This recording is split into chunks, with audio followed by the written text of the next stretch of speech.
Hi all, welcome to TutorFlix. இன்றைக்கி நம்ம real அனாலிசிஸில் பார்க்க போகிறது சீரியஸ் ரிலேட்டடான கிளாஸஸ். ஆல்ரெடி நம்ம செட்டு பார்த்துட்டோம். அடுத்தது சீக்வன்ஸ்னால் என்ன அப்படிங்கிறத பற்றி பார்த்தோம். அதோட டைப்ஸ் எல்லாமே பார்த்தோம். அந்த செட்ஸ் அண்ட் சீக்வன்ஸ் ரிலேட்டடாக என்னென்ன ரிசல்ட்ஸ் இருக்குது, என்ன மாதிரியெல்லாம் 1 மார்க்ஸ் நமக்கு கேட்பாங்க, கண்டிஷன்ஸ் என்னெல்லாம் இருக்குது அப்படின்றதெல்லாம் மொத்தமாக சேர்த்து நான் உங்களுக்கு லாஸ்ட்டில் ஒரு வீடியோ கொடுத்தேன். அதுதான் ரியல் அனாலிசிஸில் நம்ம லாஸ்ட்டாக போஸ்ட் பண்ண கிளாஸாக இருக்கும். இது வரைக்கும் நீங்கள் பார்க்கலனா கூட அந்த கிளாஸை மட்டுமாவது நீங்கள் பாருங்கள். ஏன்னா அதில் உங்களுக்கு வந்துட்டு 1 or 2 கொஷின்ஸ் 1 மார்க்காக கேட்குறதுக்கு நிறைய சான்ஸ் இருக்குது. செட்ஸ் அண்ட் சீக்வன்ஸ் ரிலேட்டடாக உங்களுக்கு வந்துட்டு கன்ஃபியூஷன்ஸ் வராத மாதிரி இருக்கணுங்கிறதுக்காக தான் அதை நான் ஒரு தனி வீடியோவாகவே கொடுத்துருப்பேன். அது எல்லாமே படித்து நீங்கள் கிளியர் ஆயிருந்தால் தான் சீரீஸ் போகும்போது உங்களுக்கு ஈஸியாக இருக்கும். ஓகேவா? சரி, இப்போ சீரீஸ் போகலாம். ஃபஸ்ட்டு சீக்வன்ஸ்னால் என்னன்னு நமக்கு தெரியும் இல்லையா? இப்போ A1 A2 அப்படின்னு சொல்லிட்டு அப் டு எக்ஸெட்ரான்னு சொல்லி நம்ம டேர்ம்ஸ் இப்படி கம்மா போட்டு எழுதியிருப்போம். ஒரு பர்டிகுலர் ஆர்டரில் அது போயிட்டு இருக்கும். அதை தான் நம்ம என்னன்னு சொல்லுவோம்? சீக்வன்ஸ்ன்னு சொல்லுவோம். சீரீஸ்னால் என்ன அப்படின்னா, இந்த சீக்வன்ஸில் இருக்கிற டேர்ம்ஸோட சம் வேல்யூவை தான் நம்ம என்னன்னு சொல்லுவோம்னா சீரீஸ்ன்னு சொல்லுவோம். இப்போ A1, A2, A3ங்கிறத நான் ஒரு சீக்வன்ஸ்னு எடுத்துட்டேன் அப்படின்னா A1 + A2 + A3 இந்த மாதிரி இதோட சம் வேல்யூவை தான் நம்ம என்னன்னு சொல்லுவோம் அப்படின்னா சீரீஸ்ன்னு சொல்லுவோம். ஓகேவா? நெக்ஸ்ட்டு ஒரு சீரீஸ் அதில் நம்பர் ஆஃப் டேர்ம்ஸ் ஃபைனைட்டாக இருந்தால் நம்ம ஃபைனைட் சீரீஸ்ன்னு சொல்லுவோம். அதே மாதிரி நம்பர் ஆஃப் டேர்ம்ஸ் இன்ஃபைனைட்டாக இருந்துச்சுன்னா அதை நம்ம இன்ஃபைனைட் சீரீஸ்ன்னு சொல்லுவோம். ஓகேவா? இது உங்களுக்கு புரிஞ்சிருச்சு இல்லையா? சீரீஸ்னால் என்னங்கிறது. சீக்வன்ஸ்னால் கம்மா போட்டு எழுதுவோம், சீரியஸ்னால் அதை ஆட் பண்ணி எழுதுவோம். இப்படி ஈஸியாக ஞாபகம் வச்சுக்கோங்க. Next sum to n terms of arithmetic progression. இப்போ நம்ம ஏபி ஜிபி ஹெச்பின்னு சொல்லிட்டு எல்லாமே அல்ஜிப்ராவில் படித்தாச்சு. அதோட டேர்ம்ஸ் எப்படி இருக்குன்றது வரைக்குமே நம்ம அதில் படித்தாச்சு. இருந்தாலுமே இப்போ நான் உங்களுக்கு எழுதியிருக்கேன். அரித்மெட்டிக் ப்ராக்ரெஷன்னா எப்படி இருக்கும்? ஒரு பர்டிகுலர் நம்பரால் நம்ம ஆட் பண்ணி எழுதியிருப்போம். a + d, a + 2d, a + 3dன்னு சொல்லிட்டு ஒரு காமன் டிஃப்ரென்ஸில் அந்த சீக்வன்ஸ் நம்ம ஆட் பண்ணி எழுதியிருப்போம்.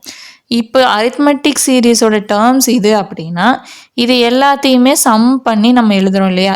a + d + a + 2d + a + 3d up to etcetera எது வரைக்கும் a + n - 1 × d வரைக்கும்.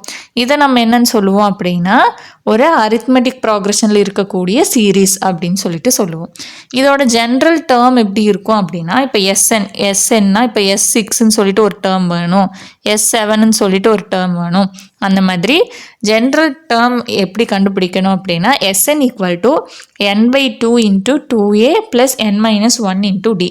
இங்கே என்னங்கிறது நமக்கு இந்த nth டேர்ம். இப்போ S6ன்னா 6th டேர்ம். என்னுக்கிற இடத்துல என்ன நம்ம போடணும்? 6ன்னு போடணும்.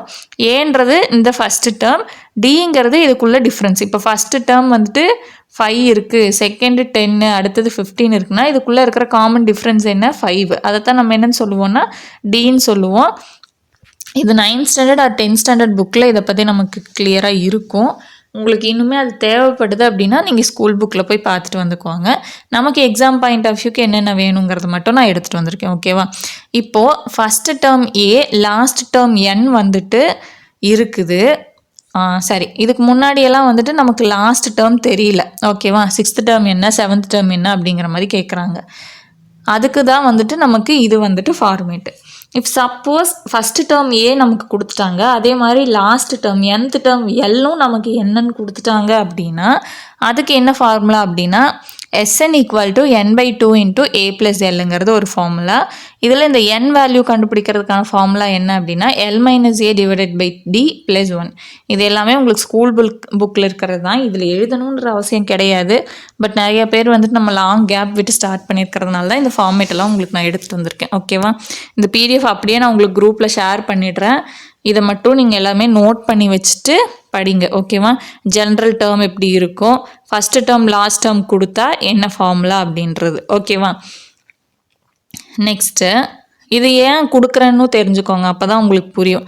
இப்போ உங்களுக்கு கொஷின் ஒரு கொஷின் கொடுக்குறாங்க, ஒரு சீரீஸ்ன்னு சொல்லிட்டு கொடுக்குறாங்க. இப்போ SNன்னு ஒரு சீரீஸ் உங்களுக்கு கொடுக்குறாங்க. அது என்னென்னு கொடுக்குறாங்க அப்படின்னா 1, 3, 5, 7 இப்படி ஒரு இது கொடுத்துட்டு n டேர்ம்ஸ் வரைக்கும் உங்களுக்கு கொடுக்குறாங்க. கொடுத்துட்டு இதோட சம் வேல்யூ என்னன்னு உங்களுக்கு கேட்குறாங்க. அப்போ நீங்கள் என்ன பண்ணலான்னா நீங்கள் டைரெக்டாக வந்து என்ன பண்ணலாம், இந்த ஃபார்முலாவில் அப்ளை பண்ணி அதோட அந்த சீரீஸோட சம் வேல்யூ என்னன்னு உங்களால் சொல்ல முடியும். இல்லை அப்படின்னா நீங்கள் இப்போ 1 + 3 வந்து 4, 3 + 5 வந்து 8, அடுத்தது அது கூட 7 ஆட் பண்ணால் வந்துட்டு 15 வரும். இந்த மாதிரி உட்காந்து நம்ம ஆட் பண்ண வேண்டியது இல்லையா? அதுக்காக தான் இந்த சீரியஸ் டாப்பிக்கில் நமக்கு இந்த ஃபார்முலாஸ் எல்லாமே தேவைப்படுது. Okay, next geometric progression. Geometric ப்ராக்ரெஷன்னா என்ன, ஒரு பர்டிகுலர் நம்பரால் நம்ம அந்த சேம் நம்பரை என்ன பண்ணியிருப்போம், மல்டிப்ளை பண்ணியிருப்போம். அதோட ஜென்ரல் டேர்ம் பார்க்குறதுக்கு எப்படி இருக்கும் அப்படின்னா, இப்போ Tn = a × r⁻n−1 இதுதான் இதோட ஜென்ரல் டேர்ம். இப்போது sum to n terms of a geometric progression, ஒரு n டேர்ம்ஸ் வந்துட்டு உங்களுக்கு கொடுத்து அந்த ஜாமெட்ரிக் ப்ராக்ரெஷனில் கொடுத்துட்டு சம் கேட்டாங்க அப்படின்னா அதோட ஃபார்முலா என்ன அப்படின்னா Sn = a × r⁻n−1 / r−1 இதுதான் ஃபார்முலா. எதுக்கு, சம் டு n டேர்ம்ஸ்னு கேட்டாங்கன்னா. அதே சம் டு இன்ஃபைனைட் டேர்ம்ஸ்ன்னு சொல்லி கேட்டாங்கன்னா அதுக்கு ஃபார்முலா என்ன அப்படின்னா a / 1 - r. ஏன்னா உங்களுக்கு கொஸ்டின் இப்படி தான் கேட்பாங்க சீரியஸ் டாப்பிக்கில். இப்போ நான் வந்துட்டு 1, 4, 8 இந்த மாதிரி கொஸ்டின்ஸ் கேட்பாங்க. இப்படி போயிட்டே இருந்துச்சு அப்படின்னா நமக்கு வந்துட்டு ஒவ்வொரு டேர்மையும் உட்காந்து ஆட் பண்ண முடியாது இல்லையா? அப்போ அது அரித்மெட்டிக் ப்ராக்ரெஷனில் இருக்கா ஜாமெட்ரிக் ப்ராக்ரெஷனில் இருக்கான்னு தெரிஞ்சுட்டு அந்த ஜென்ரல் டேர்ம் கண்டுபிடிச்சி நம்ம இந்த ஃபார்முலாவில் அப்ளை பண்ணோம்னா நமக்கு 2 ஸ்டெப்பில் ஆன்சர் கிடச்சிரும். அதுக்காக தான் இந்த ஃபார்முலாவில் வேணும்னு சொல்கிறேன். ஓகேவா, நெக்ஸ்ட்டு ஸ்பெஷல் சீரீஸ். இது எல்லாமே நம்ம 10th ஸ்டாண்டர்டில் படிச்சிருப்போம். Sum of first n natural numbers. n natural நம்பர்ஸ்னால் என்ன, 1லேருந்து ஸ்டார்ட் ஆகும், 1, 2, 3 அப் டு n வரைக்கும் இருந்துச்சுன்னா அதோட சம் வேல்யூக்கு நமக்கு என்ன ஃபார்முலா சொல்லியிருக்காங்க, n × n + 1 / 2. அதே மாதிரி sum of squares of first n natural numbers, 1² + 2² up to n² வரைக்கும். அதோட ஃபார்முலா என்ன, n × n + 1 × 2n + 1 / 6. எதுக்கு, sum of squares of first n natural numbers. அடுத்தது ஸ்கொயருக்கு பதிலாக இப்போ நம்ம கியூப் போடுறோம், 1³ 2³ சொல்லிட்டு n³ வரைக்கும் போட்டோம்னா அதுக்கு என்ன ஃபார்முலா அப்படின்னா இந்த n × n + 1 / 2 இருக்கு இல்லையா, அதுக்கு ஒரு ஸ்கொயர் எடுக்கிறோம். Okay, n × n + 1 / 2 whole square.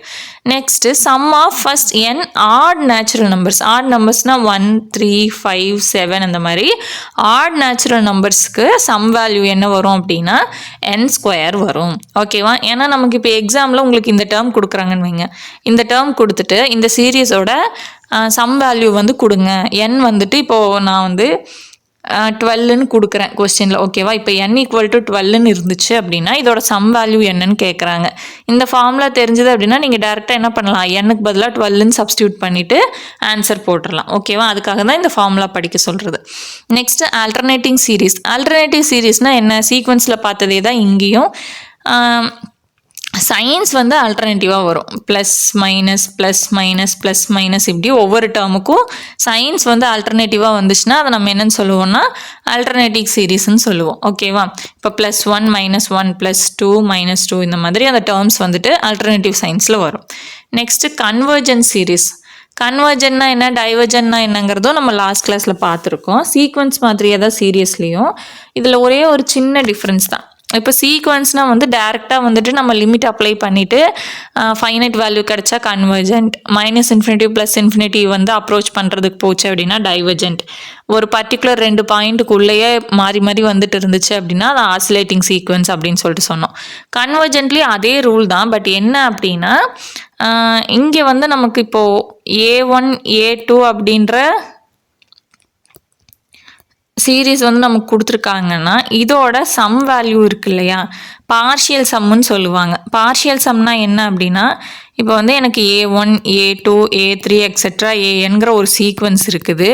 இதோட பார்ஷியல் சம்மை தான் நம்ம என்னன்னு சொல்லுவோம், சீரீஸ்ன்னு சொல்லுவோம். A1 + A2 + A3 அதோட டேர்ம்ஸ் இருக்கு இல்லையா, அதோட சம் வேல்யூ தான் நம்ம என்னன்னு சொல்லுவோம், சீரீஸ்ன்னு சொல்லுவோம். அந்த சம் வேல்யூ தான் நம்ம என்னன்னு சொல்லுவோம்னா பார்ஷியல் சம் வேல்யூன்னு சொல்லுவோம். ஸோ அந்த வேல்யூ வந்துட்டு நமக்கு ஃபைனைட்டாக இருந்துச்சு அப்படின்னா அதை நம்ம கன்வர்ஜென்ட்னு சொல்லுவோம். ஓகேவா, இப்போ பாருங்கள், இப்போ சம்மேஷன் n = 0 to ∞ 1/2n நமக்கு கொடுத்துருக்க கொஸ்டின். ஓகேவா, இப்போ இங்கே n இருக்கிற இடத்துல நம்ம என்ன பண்ணணும், 0லேருந்து ∞ வரைக்கும் சப்ஸ்டியூட் பண்ணணும். இப்போ 0க்கு பதில் n-க்கு பதிலாக 0 போடும்போது ஃபஸ்ட்டு டேர்ம் என்ன கிடைக்கும், 1 கிடைக்கும். அடுத்தது 2 போட்டால் 2ன்னு வரும், 2 ஸ்கொயர், 2 கியூப், 2^4 இப்படியே போயிட்டே இருக்கும். அப்போ இதோட வேல்யூ எப்படி வரும்? இது 1, அடுத்த டேர்முக்கு 0.5, 1/2 கியூப்னா 2 கியூப்னு போடும்போது நமக்கு 0.25 கிடைக்கும். அப்போ இந்த வேல்யூ என்ன ஆகும்னா ரெடியூஸ் ஆகிட்டே போகி ஒரு இடத்துல நமக்கு 0ன்னு முடிஞ்சிடும். ஓகேவா? 0வை அப்ரோச் பண்ணும். அப்போ இதோட வேல்யூ பாருங்கள், 1 + 0.5, 0.05 இந்த மாதிரி வேல்யூஸ் போச்சு அப்படின்னா ஃபைனலாக என்ன ஆகும்னா அதை நம்ம ரவுண்ட் ஆஃப் பண்ணும்போது அது 2ன்னு தான் நமக்கு கிடைக்கும். ஓகேவா? அந்த வேல்யூ 2 தான் நமக்கு அப்ரோச் பண்ணும். ஸோ ஒரு ஃபைனைட் வேல்யூ நமக்கு கிடச்சிருக்கு. ஸோ இதை நம்ம என்னன்னு சொல்லுவோம்? கன்வர்ஜென்ட் சீரீஸ்ன்னு சொல்லுவோம். ஓகேவா? அங்கே என்ன பார்த்தோம்? இப்போ 1 கமான் தான், அங்கே சீக்வன்ஸ்னாலே உங்களுக்கு கமா போட்டு இருக்கும். இங்கே பார்ஷியல் சம்ஸ். ஓகேவா? அந்த சம்ஸ்க்கு ஃபைனைட் வேல்யூ கிடச்சிருச்சுன்னா அது கன்வர்ஜென்ட் சீரீஸ். நெக்ஸ்ட் பாருங்கள், டைவர்ஜென்ட் சீரீஸ்னால் -∞வோ +∞வோ அதை அப்ரோச் பண்ணும். இப்போ சம்மேஷன் 1 = ன்னு கொடுத்துருக்காங்க. எண்ணுக்கு நம்ம என்ன பண்ணணும்? 1, 2, 3ன்னு வேல்யூஸ் அப்ளை பண்ணும்போது நமக்கு 1, 2, 3, 4 இப்படி தான் நமக்கு டேர்ம்ஸ் கிடைக்கும். இந்த டேர்ம்ஸோட பார்ஷியல் சம்ஸ் என்ன? 1 + 2 + 3 + 4 + up to etc. ∞ வரைக்கும் நம்ம ஆட் பண்ணுவோம். இதை தான் நம்ம என்னன்னு சொல்லுவோம்? பார்ஷியல் சம் வேல்யூன்னு சொல்லுவோம். இப்போ பார்ஷியல் சம் வேல்யூ நமக்கு எங்கே போகுது? இங்கே ஒரு முடிவே இல்லாமல் ஒரு இன்ஃபினிட்டியை நோக்கி போயிட்டுருக்கு இல்லையா? ஸோ இதை நம்ம என்னன்னு சொல்லுவோம்னா டைவர்ஜென்ட் சொல்லுவோம். ஏன்னா நமக்கான ஒரு ஃபைனைட் வேல்யூ கிடைக்கல, இங்கே இந்த வேல்யூ தான் வரும்னு கிடைக்கல. இங்கே மேலே இருக்க ப்ராப்ளம்க்கு 2 அப்ரோச் பண்ணும், நமக்கு ஒரு ஃபைனைட் வேல்யூ கிடைச்சிது. ஸோ கன்வர்ஜென்ட் சொன்னோம். இங்கே அது கிடைக்காதனால நம்ம என்னன்னு சொல்கிறோம்? டைவர்ஜென்ட்னு சொல்கிறோம். ஓகேவா? இப்போ எண்ணுக்கு பதிலாக -n நம்ம போடும்போது நமக்கான சீக்வன்ஸ் எப்படி கிடைக்கும்? -1, -2 இப்படின்னு சொல்லி டேர்ம்ஸ் கிடைக்கும். அதோட பார்ஷியல் சம் வேல்யூவும் நமக்கு என்ன ஆகும்? -∞ அப்ரோச் பண்ணுறதுனால இதுவும் ஒரு டைவர்ஜென்ட் சீரீஸ். ஓகேவா? நெக்ஸ்ட்டு ஆசிலேட்டிங் சீரீஸ்னால் என்ன? ஒரு பர்டிகுலர் வேல்யூவை அப்ரோச் பண்ணாது, இன்ஃபினிட்டிக்கும் போகாமல் ஒரு 2 வேல்யூக்குள்ளே மாற்றி வரும். இப்போது சம்மேஷன் n = 1 to ∞ -1^n நமக்கு என்ன வரும்? -1 +1 -1 +1 டேர்ம்ஸ் இப்படியே தான் வரும். மைனஸ் டேர்ம்ஸ் எல்லாம் -∞ போகும். ஸோ நம்மளோட வேல்யூ எப்படி போகும் அப்படின்னா இந்த -1 +1ங்கிற இன்டர்வல்குள்ளேயே தான் இந்த வேல்யூ மாற்றி வந்துக்கிட்டே இருக்கும். இப்படி மாற்றி வந்துகிட்டே இருந்துச்சுன்னா இதை நம்ம என்னென்னு சொல்லுவோம்னா ஆசிலேட்டிங் சீரீஸ்ன்னு சொல்லுவோம். சீக்வன்ஸ்க்கும் அதே தான், சீரீஸ்க்கும் அதே தான். டெஃபினேஷன் அதே தான். சீக்வன்ஸ்னால் நம்ம கமா போட்டுட்ருப்போம் டேர்ம்ஸ்க்கு, இங்கே பார்ஷியல் சம் பண்ணுறோம். ஓகேவா? நெக்ஸ்ட்டு ஒரு தியரம் இருக்குது. இந்த ஹார்மோனிக் சீரீஸ் இருக்குது. அது இப்போ சம்மேஷன் 1/n⁻p இந்த ஃபார்மேட்டில் தானே இருக்கும். இது எப்போ கன்வர்ஜ் ஆகும் அப்படின்னா இப்போ இந்த n⁻p இருக்கு இல்லையா, அந்த பியோட வேல்யூ >1 இருந்துச்சு அப்படின்னா இந்த சீரீஸ் நமக்கு என்னவா இருக்கும் அப்படின்னா கன்வர்ஜென்ட் சீரீஸாக இருக்கும். இப்போ 1க்கு ஈக்குவலாகவோ இல்லை 1ஐ விட கம்மியாகவோ இருந்துச்சுன்னா அது டைவர்ஜென்ட்டாக இருக்கும். இப்போ பாருங்கள், ஒரு எக்ஸாம்பிள் பார்க்கலாம். சம்மேஷன் 1/√n³ + 1ன்னு இருக்குது. இப்போது ஸ்கொயர் ரூட்டை நம்ம என்ன பண்ணுவோம்? பவரில் 1/2ன்னு எழுதுவோம். இந்த 1/2 உள்ளே கொண்டு போனால் இங்கே என்ன வரும்? n³ n⁻3/2ன்னு வரும். ஓகேவா? இதோட வேல்யூ அப்ராக்சிமேட்டாக 1/√n³ + 1. இப்போ இது கூட நம்ம +1 ஆட் பண்ணோம் அப்படின்னா இந்த வேல்யூவை விட அது அதிகமாக தானே இருக்கும். ஸோ நான் இதை மட்டும் இப்போ எடுத்துக்க போகிறேன். 1/n⁻3/2. ஓகேவா? நம்ம இந்த ஸ்கொயர் ரூட்டில் இருக்கிற அந்த 1/2 மட்டும் உள்ளே கொண்டு போனால் என்ன ஆகும்? இங்கே ஆல்ரெடி n⁻3 இருக்குது. 1/2 கொண்டு வரும்போது n⁻3/2ன்னு மாறிடும். 3/2 வேல்யூவோட 3/2ஓட வேல்யூ என்ன? 1.5. 1ஐ விட பெருசாக இருக்குது. அப்போ 1ஐ விட பெருசாக இருந்தால் இந்த சீரீஸ் என்னவாக இருக்கும்? நமக்கு இது ஒரு கன்வர்ஜென்ட் சீரீஸாக இருக்கும். ஓகேவா? நெக்ஸ்ட் பாருங்கள். இப்போது சம்மேஷன் 1/n² இருக்குது. இப்போ இங்கே பியோட வேல்யூ என்னது? 2. பின்றது >1. ஸோ இது ஆப்வியஸாக என்னவாக தான் இருக்கும்? கன்வர்ஜென்ட்டாக தான் இருக்கும் அப்படின்னு சொல்லிட்டு சொல்கிறாங்க. ஓகேவா? Next 1/n. இப்போது n-க்கு நம்ம வேல்யூ இப்போ n⁻p இருக்கிற இடத்துல என்ன இருக்குது? ஒன்றுமே இல்லைன்னா அங்கே என்ன இருக்குதுன்னு அர்த்தம்? 1 இருக்குதுன்னு அர்த்தம். ஓகேவா?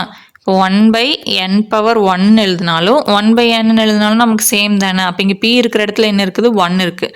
p ஈக்குவல் டு 1 இருந்தாலும் நம்ம என்னன்னு சொல்லியிருக்கிறோம், அது ஒரு டைவர்ஜென்ட் சீரீஸ்ன்னு சொல்லியிருக்கோம் இல்லையா. சரி, இது உங்களுக்கு புரிஞ்சிருக்கும்னு நினைக்கிறேன். இதில் ஏதாவது டவுட் இருக்குது அப்படின்னா மட்டும் கமெண்ட்டில் சொல்லுங்கள். ஏதாவது சஜஷன்ஸ் இருந்தாலும் சொல்லுங்கள்.